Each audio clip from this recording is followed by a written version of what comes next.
आप सबों को जोहार। आइए चर्चा करते हैं। कुर्मी भारत में आदिवासी नहीं है। मानदंडों की पूर्ति का अभाव। परिचय। भारत का संविधान अनुसूचित जनजातियों को विशेष दर्जा प्रदान करता है, जो इन समुदायों को सामाजिक, आर्थिक और शैक्षिक पिछड़ेपन से उबारने के उद्देश्य से बनाया गया है। अनुसूचित जनजातियां वे मूल निवासी समुदाय हैं जो प्राचीन काल से अलग थलग जीवन जीते आए हैं और मुख्यधारा से कटे हुए हैं। 1965 में गठित लोकुर समिति ने इनके वर्गीकरण के लिए स्पष्ट मानदंड निर्धारित किए, जिनमें आदिम लक्षणों का संकेत, विशिष्ट संस्कृति, भौगोलिक अलगाव, मुख्य समाज से संपर्क में संकोच और समग्र पिछड़ापन शामिल है। दूसरी ओर कुर्मी या कुर्मी एक प्रमुख कृषक जाति है जो मुख्य रूप से बिहार, झारखंड, उत्तर प्रदेश, पश्चिम बंगाल और ओडिशा में निवास करती है। ये भूमि मालिक किसान समुदाय के रूप में जाने जाते हैं, जो गंगा के निचले मैदानों में कृषि पर निर्भर हैं। कुर्मी स्वयं को आदिवासी मानने का दावा करते हैं और एसटी दर्जा प्राप्त करने के लिए आंदोलन चला रहे हैं, लेकिन सरकारी वर्गीकरण और ऐतिहासिक तथ्य इंगित करते हैं कि वे ना तो आदिवासी हैं और ना ही उक्त मानदंडों को पूरा करते हैं। ये निबंध इस विषय पर विस्तार से चर्चा करेगा, जिसमें कुर्मी का इतिहास, एसटी मानदंडों का विश्लेषण और इनकी असंगति प्रमुख होगी। अनुसूचित जनजाति के मानदंड, एक अवलोकन। अनुसूचित जनजातियों का वर्गीकरण कोई कठोर कानूनी प्रक्रिया नहीं है, लेकिन लोकर समिति की सिफारिशें इसका आधार हैं। पहला मानदंड आदिम लक्षणों का संकेत है, जो शिकार, संगठित समाज, न्यूनतम प्रौद्योगिकी और प्रकृति पूजा जैसी विशेषताओं को दर्शाता है। दूसरा, विशिष्ट संस्कृति, जिसमें भाषा, रीति रिवाज और धार्मिक प्रथाएं मुख्य समाज से भिन्न हों। तीसरा, भौगोलिक अलगाव अर्थात पहाड़ी, जंगली या दुर्गम क्षेत्रों में निवास। चौथा, मुख्य समाज से संपर्क में संकोच, जो सामाजिक अलगाव को इंगित करता है। अंत में समग्र पिछड़ापन, जिसमें आर्थिक, शैक्षिक और स्वास्थ्य संकेतक खराब हों। इन मानदंडों पर आधारित राष्ट्रपति द्वारा संविधान अनुसूचित जनजाति आदेश 1950 के तहत सूची तैयार की जाती है। राज्य सरकारें प्रस्ताव भेजती हैं, जो जनजाति अनुसंधान संस्थान, पंजीकरण महानिदेशक कार्यालय और राष्ट्रीय अनुसूचित जनजाति आयोग की जांच के बाद मंत्रिमंडल द्वारा अनुमोदित होती है। ये मानदंड सुनिश्चित करते हैं कि केवल वे ही समुदाय लाभान्वित हों जो वास्तव में हाशिए पर हैं, न कि वे जो मुख्य धारा में एकीकृत हैं। कुर्मी समुदाय का इतिहास और सामाजिक स्थिति। कुर्मी जाति का इतिहास 18वीं-19वीं शताब्दी से जुड़ा है, जब मुगल साम्राज्य के पतन के बाद वे गंगा के निचले मैदानों में कृषि कार्यों में सक्रिय हुए।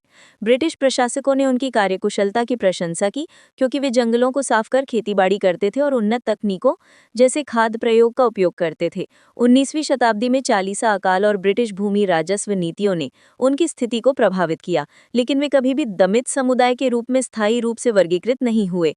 1994 में लखनऊ में पहली कुर्मी जाति सभा का गठन हुआ, जो भेदभावपूर्ण नीतियों के खिलाफ संघर्ष करती थी। 20वीं शताब्दी में वे त्रिवेणी संघ जैसे राजनीतिक आंदोलनों में शामिल हुए और बिहार में भूमि सेना जैसी निजी सेनाएं बनाईं। सामाजिक रूप से कुर्मी क्षत्रिय दर्जा प्राप्त करने का दावा करते हैं और वैदिक काल से कृषक के रूप में वर्णित हैं।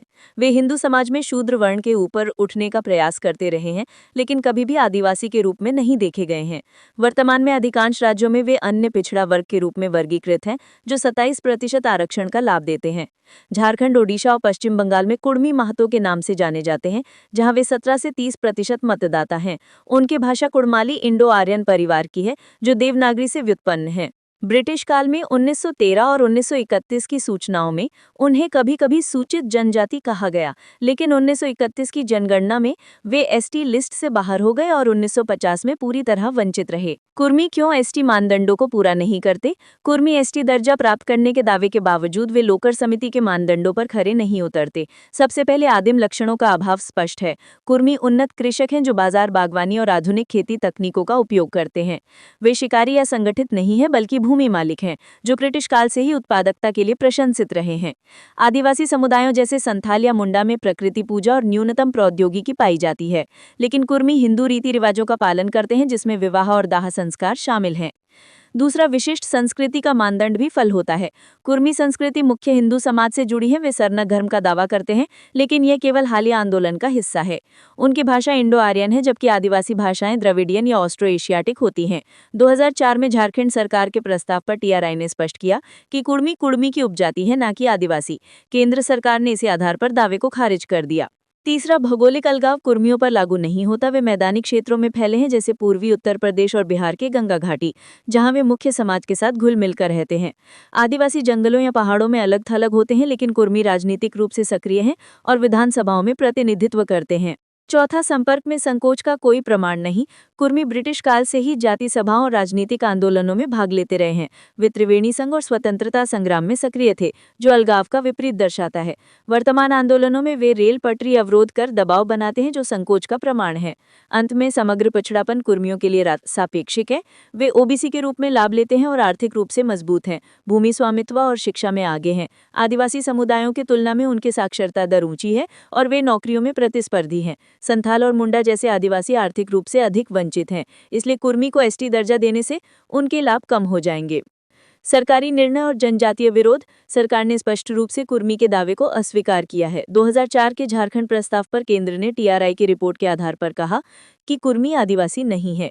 2023 के आंदोलनों के बावजूद पश्चिम बंगाल और ओडिशा में भी यही स्थिति है। जनजातीय समुदायों का विरोध तीव्र है। संथाल और ओरांव कुर्मी को आर्थिक रूप से मजबूत मानते हैं, जो भूमि हड़पने और नौकरियों में प्रतिस्पर्धा बढ़ाएगा। झारखंड में ये तनाव राजनीतिक मुद्दा बन गया है। निष्कर्ष, कुर्मी एक सम्मानित जनक कृषक समुदाय है, जिन्होंने भारत की अर्थव्यवस्था में योगदान दिया है, लेकिन वे आदिवासी नहीं हैं। एसटी मानदंड, आदिमता, अलग संस्कृति, अलगाव, संकोच और पिछड़ापन की पूर्ति न होने से उनका दावा अमान्य है। ओबीसी दर्जा ही उनके लिए उपयुक्त है, जो आरक्षण प्रदान करता है, बिना आदिवासी लाभों को कम किए। यदि दावा स्वीकार होता है तो ये वास्तविक आदिवासियों के हितों को प्रभावित करेगा। नीति निर्माताओं को ऐतिहासिक तथ्यों पर आधारित निर्णय लेने चाहिए, न कि राजनीतिक दबाव पर। कुर्मी को अपनी क्षत्रिय पहचान मजबूत करनी चाहिए, न कि आदिवासी बनने का प्रयास। इस प्रकार कुर्मी ना तो आदिवासी हैं और न ही मानदंड पूर्ण करते हैं। ये एक स्पष्ट व्यारिटी है। जोहार।